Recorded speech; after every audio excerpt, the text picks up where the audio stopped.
On t'écoute impeccable, Aziz. Voilà, merci Seigneur, merci aux frères pour me donner encore l'occasion de pouvoir m'exprimer sur Zélo. Je suis vraiment content ce soir de pouvoir participer avec vous à la réunion. J'ai écouté de beaux cantiques, merci Seigneur, les cantiques disposent nos cœurs. Mais je crois que le principal pour chacun d'entre nous ce soir, c'est ce que Dieu a à nous dire. Parce que la plus belle exemple que nous avons dans la Bible, vous comprenez bien que c'est le Christ, c'est le Seigneur Jésus. Et je voudrais lire avec vous un passage dans le livre de Luc, chapitre 9, et au verset 27. Au verset 23. Puis il dit à tous, si quelqu'un veut venir après moi, qu'il renonce à lui-même, qu'il se charge de sa croix, et qu'il me suive. Car celui qui voudra sauver sa vie la perdra, et celui qui la perdra à cause de moi la sauvera. Et que servirait-il à un homme de gagner le monde, s'il se détruirait lui-même, ou se perdrait lui-même? Car quiconque aura honte de moi et de mes paroles, le Fils de l'homme aura honte de lui, quand il viendra dans sa gloire, et dans celle du Père et de ses saints anges. Je vous le dis en vérité, quelques-uns de ceux qui sont ici ne mourront point, qu'ils n'aient vu le royaume de Dieu. Environ 8 jours après, qu'il eut dit ces paroles, Jésus pria avec lui, Pierre, Jacques et Jean, et il monta sur la montagne pour prier. Et je voudrais parler avec vous de cette invitation que le Seigneur a fait à ces hommes. Jésus a invité 3 de ses disciples à venir avec lui. Et quand il les a invités, il a invité Pierre, Jacques et Jean à venir avec lui dans un endroit retiré sur une montagne. Auparavant, le Seigneur a pris le temps d'enseigner les disciples. Et quand on voit bien dans le livre de Luc, on voit que le Seigneur Jésus a mis vraiment l'accent sur la parole et la prière. Et puis ce soir, je voudrais, avec la grâce que Dieu nous donne, de pouvoir vous donner les quelques mots que Dieu a mis sur mon cœur dans la simplicité.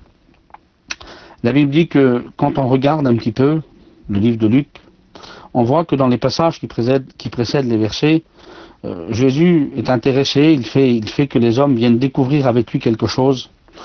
Et quand Jésus les amène avec lui, la Bible dit que le texte là nous rappelle la valeur profonde de la parole et de la prière pour le chrétien. Le Seigneur a consacré un moment pour l'enseignement de sa parole, puis un autre pour la prière. La Bible dit que quand il les appelle avec lui, il les appelle pour être à l'écart. Et puis ce soir, Dieu voudrait nous appeler à l'écart. Il voudrait nous rappeler ces moments-là. Je pense que la parole de Dieu et la prière, ce sont deux piliers pour la vie des chrétiens. Et devraient faire partie intégrante d'une vie pour chacun d'entre nous. La Bible nous appelle à considérer la pratique, de la mise en pratique de la parole et de la prière. Jésus, en ce qui le concerne dans sa vie de tous les jours, quand il était sur la terre, il a passé beaucoup de temps à aller dans les villes et les villages pour guérir les malades, manifester des œuvres. Quand il allait dans les villes et les villages, c'est marqué dans Acte 10, 38, que Jésus allait partout. Il allait partout, il était rempli du Saint-Esprit, et il guérissait tous les malades. Mais il avait aussi également mis de côté beaucoup de temps, et beaucoup de mise à part, pour la communion, dans la prière. La Bible dit dans Marc 1, 35, quand il faisait encore très tôt, quand il était très tôt et que le soleil ne s'était pas levé encore, Jésus se mettait à part pour prier.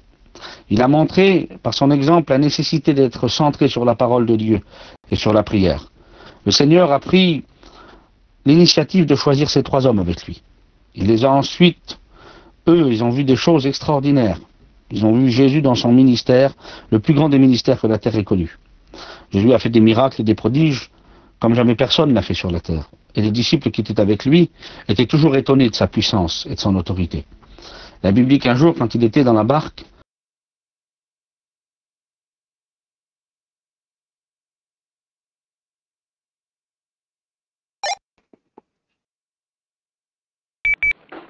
T'as été coupé, Aziz.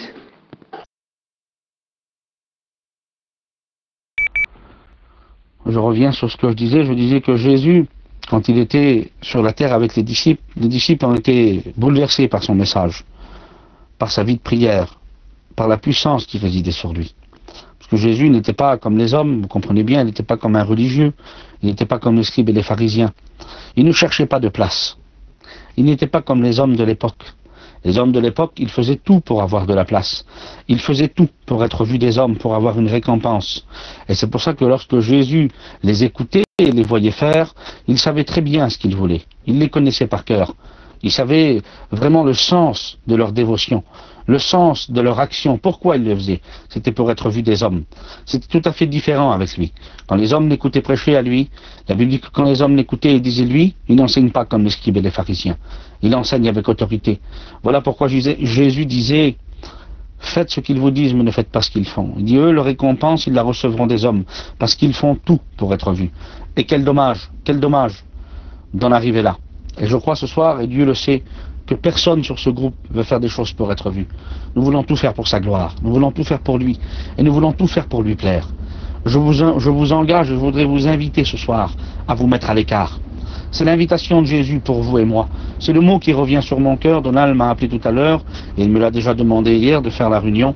Et comme tout prédicateur, j'ai regardé ma Bible et je me suis mis à part, et j'ai été touché par cette invitation de Jésus. Il a invité 3 hommes, il a invité 3 de ses disciples. Les autres étaient aussi capables de venir, les autres aussi étaient capables d'aller avec lui. Mais Jésus a choisi ces 3 hommes-là. Et puis ce soir, il n'en choisit pas 3. Je vois qu'on est 168 personnes connectées ce soir. Ah ben, les 168 personnes connectées sur le groupe ce soir-là, de la réunion, sont invitées par Jésus à être à part, à passer un moment à part avec lui. Pas seulement sur ce groupe, mais après dans la nuit, après dans la soirée, dans la journée, quand vous êtes chez vous. Jésus vous appelle à avoir des moments de communion. Jésus vous appelle à avoir des moments à part. Et quand on se met à part pour lui, alors c'est à ce moment-là qu'on peut découvrir sa gloire. Quand ils sont à part avec lui sur la montagne, la Bible dit que là ils vont découvrir Jésus, il va respirer.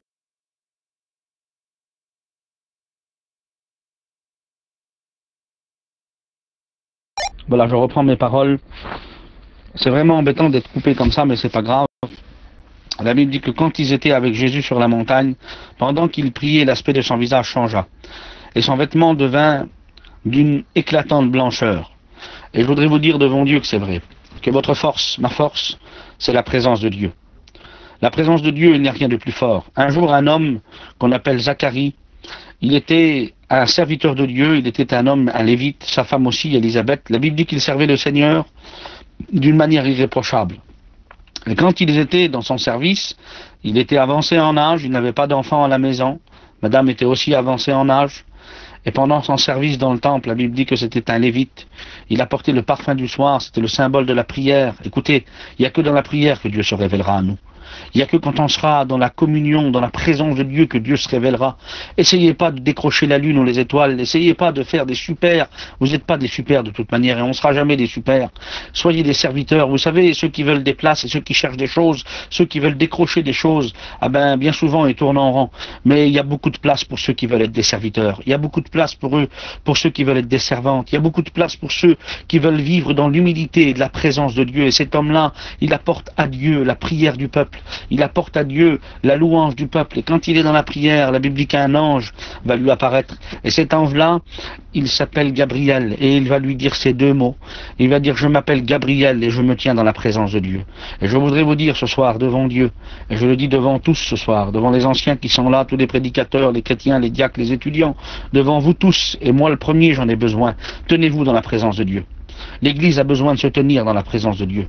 Vous avez besoin de vous tenir dans la présence de Dieu parce que c'est là votre refuge, c'est là votre force, c'est là votre renouvellement. Vous avez besoin d'être renouvelé, soyez dans la présence de Dieu. Vous avez besoin d'une réponse ce soir, ma soeur, tu as besoin d'une réponse, tu comprends pas tout, tu as un foyer divisé, tu vis pas bien, tu vraiment pas terrible, tu comprends plus ce qui se passe dans ta vie chrétienne. Tu sais pas où tu en es parce que tu manques de la présence de Dieu. Je voudrais vous inviter ce soir à vous mettre à part, à aller sur la sainte montagne, sur cette montagne qu'on appelle Golgotha. Je voudrais vous amener là ce soir. Je voudrais vous amener à Golgotha, à contempler celui qui était pour nous crucifié entre ciel et terre, et être en communion avec lui, être en communion avec ses souffrances, être en communion avec son amour, être en communion avec sa compassion, parce que c'est de cela qu'on a besoin. C'est de ça que vous avez besoin. J'ai besoin de la présence de Dieu. Et la présence de Dieu pour le chrétien, c'est la plus grande des garanties. Dans l'Ancien Testament, des hommes ont été bouleversés par la présence de Dieu. La Bible dit que quand Abraham avait reçu de Dieu son appel, Dieu a dû lui parler par plusieurs fois. Il a dû le rassurer, parce que l'homme a besoin d'être rassuré. Et vous savez, les beaux discours et les belles prédications ne rassurent pas. Je ne suis pas là ce soir pour vous apporter une belle prédication ou de belles notes. Parce qu'au jour d'aujourd'hui, on peut apporter de belles notes et de belles prédications avec tous les matériels qu'on a, avec les dictionnaires bibliques, avec les concordances, avec tout ce que vous voulez. Mais c'est pas ça que vous avez besoin. Vous n'avez pas besoin d'un bon message ce soir ou d'un beau message. Comme le dit la Bible dans le livre de l'Apocalypse, que celui qui a des oreilles entende ce que l'Esprit dit aux églises. On a besoin d'écouter ensemble le message du Saint-Esprit. Et si le Saint-Esprit ne me saisit pas, si le Saint-Esprit ne parle pas par moi, alors ma prédication sera vaine. Elle sera sans valeur. Elle n'aura aucune valeur et aucune efficacité. Dieu ne l'agréera pas. Et ce soir, je vous dis devant Dieu que c'est vrai, je le dis de tout mon cœur, je voudrais que le Saint-Esprit parle à votre cœur. Je voudrais que cette personne merveilleuse qu'est le Saint-Esprit vienne en vous et toucher votre cœur, réveiller des sentiments, parce que c'est le Saint-Esprit qui convainc un pécheur de péché, de justice et de jugement, mais c'est aussi le Saint-Esprit qui rend témoignage à notre esprit que nous sommes des enfants de Dieu. Et nous en avons besoin. J'en ai besoin encore plus que vous, moi qui prêche ce soir. J'ai besoin d'être dirigé par le Saint-Esprit. Les messages automatiques, c'est bien. Que Dieu bénisse ceux qui ont des messages automatiques. Mais moi, je préfère être un homme rempli du Saint-Esprit. Je préfère écouter un message rempli du Saint-Esprit qu'un message rempli de théologie et de connaissances bibliques. On a besoin de la connaissance et de la théologie et de l'eschatologie, mais rien ne remplace le Saint-Esprit, rien ne le remplacera jamais, parce que depuis le commencement, depuis la création, Dieu nous le montre. La Bible dit que le Saint-Esprit, l'Esprit de Dieu se mouvait au-dessus des eaux et couvrait toute la création. On va vous dire que nous sommes la création de Dieu. L'homme est la création de Dieu, la plus belle des créatures. Dieu est illimité, il est immuable, il est incommensurable, il est inégalable, on ne peut pas mettre quelque chose de plus grand que lui. Dieu est immense et il habite une lumière inaccessible. Ce Dieu immense a tout créé par la puissance de sa parole. Et vous savez qu'est-ce qu'il a créé? La plus belle des œuvres qu'il a faites. C'est l'homme qu'il a créé de la poussière de la terre. Et vous êtes sa création. Et si vous voulez grandir, et si vous voulez avancer dans l'œuvre de Dieu, et si vous voulez un avenir pour Dieu, et si vous voulez trouver des réponses à vos questions, il vous faut être rempli du Saint-Esprit. Il vous faut être immergé par le Saint-Esprit. Il y a une version qui dit, une version hébraïque, la version David Stern, quand il parle du baptême du Saint-Esprit, quand Jésus fait la promesse à l'Église, la Bible dit que dans nos versions à nous, il dit vous serez baptisés dans peu de jours du Saint-Esprit, mais la version hébraïque dit vous serez immergés dans le Saint-Esprit, vous serez plongés dans le Saint-Esprit. Ben, je voudrais vous dire que ce soir, au travers de ma prédication, au travers de ces simples mots, je voudrais que Dieu immerge vos cœurs. Je voudrais que le Saint-Esprit vienne immerger vos vies. Je voudrais que le Saint-Esprit vienne immerger vos pensées, qu'il vienne immerger ton âme, qu'il vienne immerger ton cœur, qu'il vienne immerger tes directions, qu'il vienne et change tout en toi. Parce que c'est le Saint-Esprit qui nous change. C'est le Saint-Esprit qui nous bouleverse. C'est le Saint-Esprit qui nous rend attentifs à la voix de Dieu. C'est ce que Jésus a dit. Il dit, il est avantageux que je m'en aille, parce que sinon, il dit, le Saint-Esprit ne viendra pas. Celui qui doit vous diriger dans toute la vérité. Il doit vous conduire, vous avertir. Et l'Église est celle qui est dirigée par le Saint-Esprit. Que nous soyons chrétiens depuis 1 mois, ou comme nos anciens depuis 50 ans, c'est le Saint-Esprit qui dirige l'Église. C'est le Saint-Esprit qui vous rendra plus fort. C'est le Saint-Esprit qui vous fera gravir les montagnes. C'est le Saint-Esprit qui vous fera marcher sur vos épreuves. C'est le Saint-Esprit qui augmentera la foi dans votre cœur. La Bible dit que la foi vient de ce qu'on entend, et ce qu'on entend vient de la parole de Dieu. Le Saint-Esprit nous rend merveilleux et extraordinaires. C'est le Saint-Esprit qui prend l'homme et qui le rend capable. Écoutez, moi qui vous prêche ce soir, je ne suis pas capable de vous prêcher. Et Dieu le sait que c'est vrai, c'est pas de la fausse humilité. Mais je sais que c'est par son onction que Dieu me donne la possibilité de pouvoir apporter un mot, une petite pierre à l'édifice ce soir. Un petit mot du Seigneur, ça suffit. Pas besoin de vous expliquer toute la Bible. Vous savez bien. Et vous connaissez aujourd'hui, la connaissance a augmenté. Le livre de Daniel nous le rappelle. Il dit que dans les derniers jours, la connaissance augmentera. Aujourd'hui, les chrétiens connaissent tellement la Bible, connaissent tellement les versets, connaissent tellement les choses de Dieu, ils connaissent tellement les versets bibliques et la connaissance théologique ou intellectuelle de la Bible. Ils la connaissent tellement que quand on fait une erreur, le chrétien le sait tout de suite. Et ce soir, je dis pas ça pour diminuer qui que ce soit, non, non, mais il vous faut connaître Jésus. Écoutez, connaissez la présence de Dieu. C'est le mot qui revient sur mon cœur ce soir. Sur la montagne, les hommes ont été réveillés. Les 3 hommes qui étaient avec Jésus ont été réveillés par la présence de Dieu. Ils ont été réveillés par le Saint-Esprit. Ils ont été réveillés par la puissance de Dieu. Et je voudrais ce soir que la puissance de Dieu vous réveille. Trop de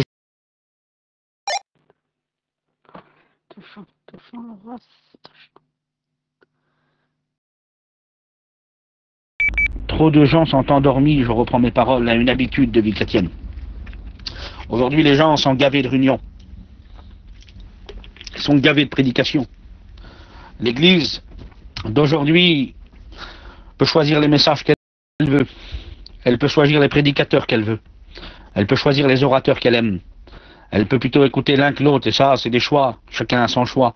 Mais je vous rappelle une parole de la Bible, qu'il ne faut pas vous choisir des hommes qui prêchent des messages qui vous plaisent. Il ne faut pas choisir vos messages.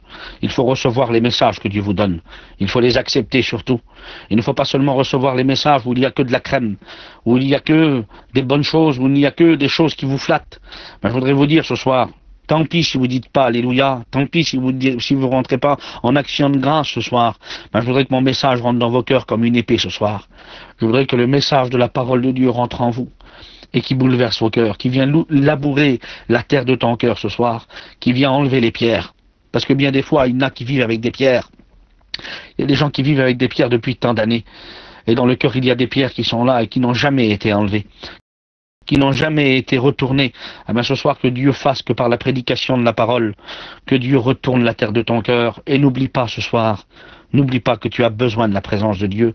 Abraham avait besoin que Dieu lui rappelle. Je ne sais pas s'il y a des hommes plus grands qu'Abraham là-dessus, en tout cas pas moi, mais j'ai besoin que Dieu me rappelle ce soir que c'est sa présence qui va me réveiller, que c'est sa présence qui va venir en moi faire le travail qu'il faut, que c'est par le Saint-Esprit que je vais devenir l'homme que je dois être, que c'est par le Saint-Esprit que je vais devenir l'homme obéissant que je dois être, que c'est par le Saint-Esprit que je vais devenir l'homme d'humilité que je dois être. Écoute, ce soir, il n'y a pas de mystère, pas besoin de parler le grec ou l'hébreu, tu as besoin de rentrer dans la présence de Dieu. La présence de Dieu, elle vaut mieux que 10 000 prédications, elle vaut mieux que 100 000 prédications de connaissance ou de théologie. C'est dans la présence de Dieu qu'on comprend tout. Je ne sais pas pour vous, des fois j'ai des moments où je comprends pas tout, des moments où c'est flou, où il y a un peu de brouillard, où on comprend pas bien ce qui nous arrive, et puis on est en train de réfléchir, et on réfléchit, on se pose plein de questions, et il n'y a pas de réponse. On peut aller partout, on peut aller vers qui vous voulez, vous pourrez aller vers tous les pasteurs que vous voulez. Ah ben des fois vous n'aurez pas la réponse qu'il vous faut. Ben, je voudrais vous dire ce soir, et c'est vrai, vous l'avez vécu, et si c'est vrai pour moi, c'est vrai pour vous et pour nous tous ce soir, rentrez dans la présence de Dieu. Rentrez dans la présence de Dieu. Mettez-vous à part et demandez à Dieu de vous inonder. Eh bien, vous allez comprendre. Et vous allez comprendre ce soir. Et vous allez le comprendre demain. Et vous allez le comprendre après-demain. Et dans 10 ans encore, la présence de Dieu vous révélera toujours ce que vous avez besoin. La présence de Dieu vous donnera toujours la réponse que vous attendez peut-être des hommes depuis si longtemps. Vous avez besoin de la présence de Dieu ce soir. Moi, j'en ai besoin aussi.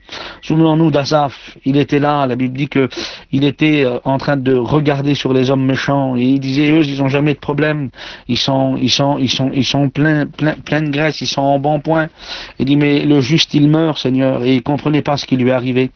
Il dit, jusqu'à temps que je rentre dans le sanctuaire de Dieu.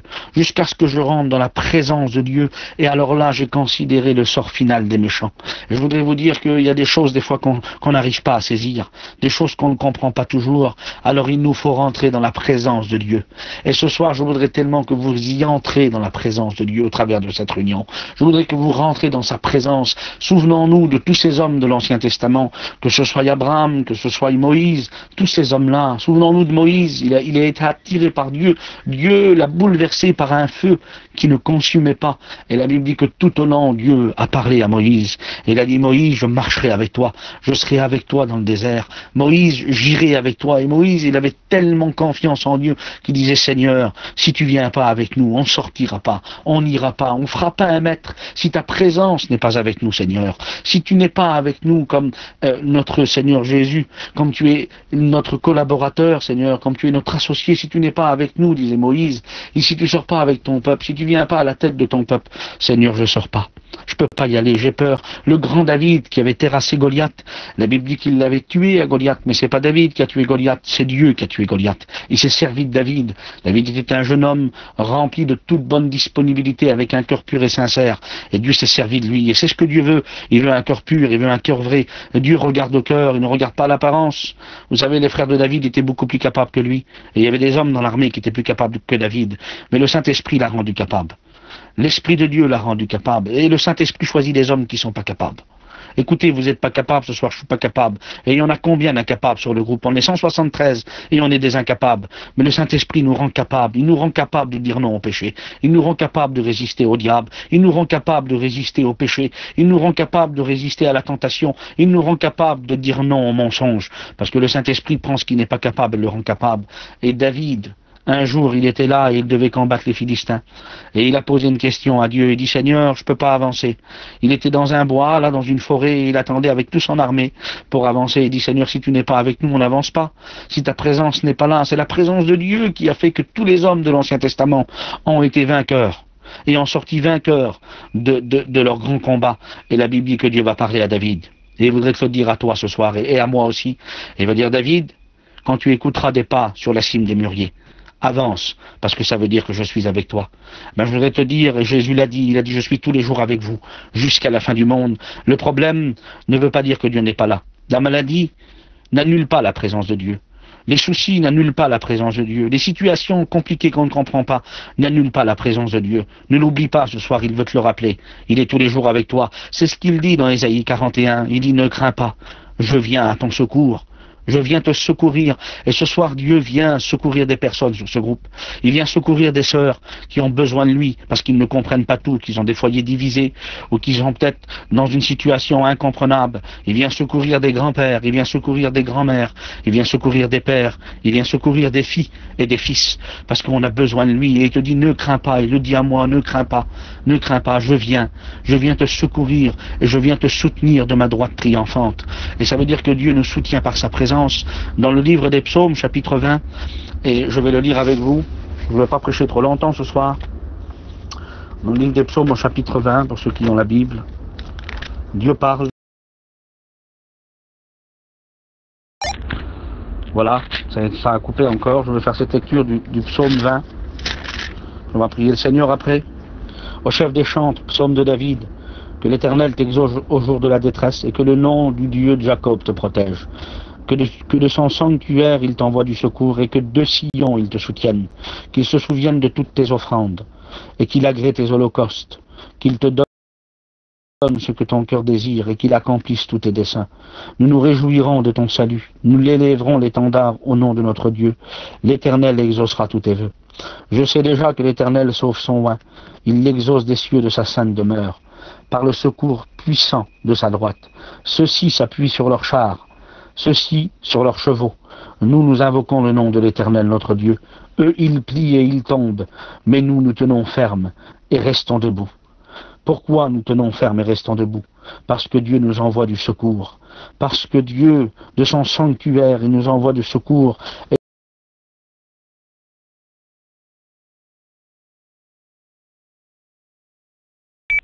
Je voudrais vous rappeler ces mots. Et après, on va prier le Seigneur. Ces mots brièvement, simples et puis assez rapides, la prédication. Pas la peine que je vous prêche 1 heure ce soir. Il est tard déjà, et puis je vous cache pas que j'ai attendu depuis quelque temps la réunion. Et puis de tout mon cœur, j'ai apporté ce petit message, ces quelques mots. J'ai marqué des notes et des choses, mais je reste sur cette note, la présence de Dieu. Moïse en a eu besoin. Abraham, dans Genèse 17, Dieu a dû lui parler. Il dit, Abraham, ne crains pas. Je suis ton bouclier et ta récompense sera très grande. Et je voudrais te le rappeler à toi ce soir, ne crains pas. N'oublie pas que Dieu est ton bouclier. Et que notre récompense, elle est très grande. Notre récompense, c'est quoi?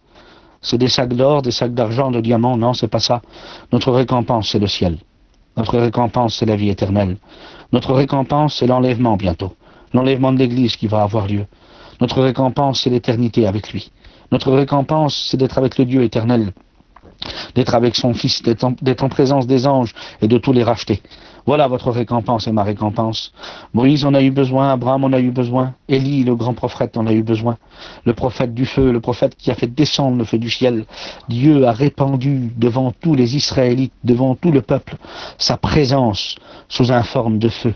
Et quand ils ont vu la présence de Dieu descendre comme le feu, ils ont dit oui, l'Éternel, c'est le vrai Dieu. Ben, je voudrais te dire ce soir que Dieu veut descendre dans ta vie comme un feu. Il veut descendre dans ton cœur comme un feu. Les compagnons de Daniel en ont eu besoin. Dieu est venu au milieu du feu et a marché avec eux. Tu es peut-être dans la fournaise de l'épreuve, toi, aujourd'hui. La fournaise du découragement, la fournaise de la dépression, la fournaise de la séparation, la fournaise de la maladie, la fournaise de tous les soucis de la vie. Ben, je voudrais te dire que Jésus marche avec toi au milieu du feu, il y avait un quatrième homme, et ce quatrième homme, il maîtrisait les flammes, il maîtrisait le feu, et ils ont sorti indemne de cette grande fournaise. Sache que tu sortiras indemne de ton grand problème, parce que le quatrième est avec toi, le quatrième homme, c'est Jésus. Son visage était comme le visage d'un fils de Dieu. Moïse en a eu besoin, les apôtres en ont eu besoin, les hommes de l'Ancien Testament en ont eu besoin, et nous, aujourd'hui, nous en avons besoin. Je ne sais pas pour vous si vous n'en avez pas besoin ce soir, mais moi j'ai besoin de la présence de Dieu. J'ai besoin de cette présence-là. J'ai besoin de la présence de Dieu qui me soutient. J'ai besoin de la présence de Dieu dans tous les jours de ma vie. Parce que tous les jours de ma vie, j'ai besoin de ressentir sa présence. Tous les jours de ma vie, j'ai besoin de m'approcher de lui. Et c'est l'homme de Dieu qui disait ces mots. M'approcher de Dieu, c'est mon bien le plus précieux. Écoutez, ne l'oubliez pas ce soir. Votre grande richesse, votre grande valeur, votre grande capacité. Là où vous trouverez tous vos réponses, je me répète, c'est dans le sanctuaire, c'est dans la présence de Dieu. Les hommes qui rentraient dans le temple, il fallait tout un protocole pour y rentrer. Il fallait se préparer, il fallait se laver, il fallait changer de vêtements, il fallait avoir été appelé, il fallait être désigné par le sort quand on était dans la tribu des Lévis. Et le souverain sacrificateur rentrait une fois par an dans le lieu très saint. C'était pas tous les jours. Dieu habitait au milieu du peuple. Il fallait qu'il ait au milieu des hommes. Il y avait des hommes qui étaient animés. Certains étaient animés comme des prophètes, des rois, des sacrificateurs. Mais depuis 2000 ans, Dieu habite au milieu d'un peuple, au milieu des nations. Il y vit dans nos cœurs. Sa présence est dans nos vies. Sa présence est dans nos cœurs. Écoutez, Dieu est dans votre campine là où vous êtes. Je pensais tout à l'heure, je disais, Seigneur, des fois je suis en présence de certaines personnes et on est heureux, on est content d'être en présence de ces hommes-là. C'est des hommes de Dieu et puis on est content d'être avec eux. Mais je dis, Seigneur, toi, tu es le Dieu éternel. Tu es le Dieu du ciel. Et des fois, quand je ferme mes yeux, Seigneur, et que je rentre chez moi, et que personne ne me voit, que je suis seul, et que je commence à prier, et que je ressens ta présence, que je ressens ton onction sur ma vie, que je sens que tu parles à mon cœur, que je sens que tu sondes mon âme, que je sens que tu viens, Seigneur, et tu viens faire du bien à mon cœur, que tu viens faire du bien à ma vie, et que tu viens, Seigneur, ranimer en moi des désirs pour toi. Tu viens ranimer en moi des désirs de sainteté, des désirs de pureté. Que tu viens mettre un zèle pour ta maison, pour tes commandements. Que tu viens animer en moi, Seigneur, ces sentiments, que tu renouvelles en moi tous tes bienfaits. Quand je suis seul avec toi, Seigneur, et que tu me parles, et que tu me partages ta pensée, que tu me partages ton cœur, que tu me partages, Seigneur Jésus, par le Saint-Esprit, cet amour immense qui vient envahir mon cœur, parce que dans la présence de Dieu, vous savez, on pardonne. Dans la présence de Dieu, on oublie tout. Dans la présence de Dieu, on ne veut pas se venger. Dans la présence de Dieu, on accepte tout. On passe sur la calomnie. On passe sur la méchanceté. On passe sur toutes les mauvaises choses qu'on peut dire sur nous. On passe même sur les choses qui ne sont pas vraies. Dans la présence de Dieu, on devient un autre homme. Moi, en tout cas, c'est ce qui m'arrive. Je ne sais pas pour vous, mais je deviens quelqu'un de différent dans la présence de Dieu. Je découvre un homme différent dans la présence de Dieu. Je me découvre différent quand je suis au contact de sa présence. Et je vous disais tout à l'heure, quand on est en présence de certains hommes, on est content. Et tout à l'heure, je pensais à ça et ça bénissait mon âme, ça bénissait mon cœur. Je disais, Seigneur, quand je suis seul chez moi et que je te prie, et que personne ne me voit, même pas ma compagne, Seigneur, même pas ma petite fille qui me connaît très bien pourtant. Hein, on vit en communauté, il y a des gens qui sont autour de nous, mais quand je suis tout seul, Seigneur, chez moi, et que je suis en contact avec toi, le Dieu éternel, le Dieu tout-puissant, le Dieu du ciel, le Dieu qui connaît mon âme, le Dieu qui connaît ma parole même quand elle n'est pas sur ma langue, qui me connaissait quand j'étais une forme informe et vide, que je n'existais pas.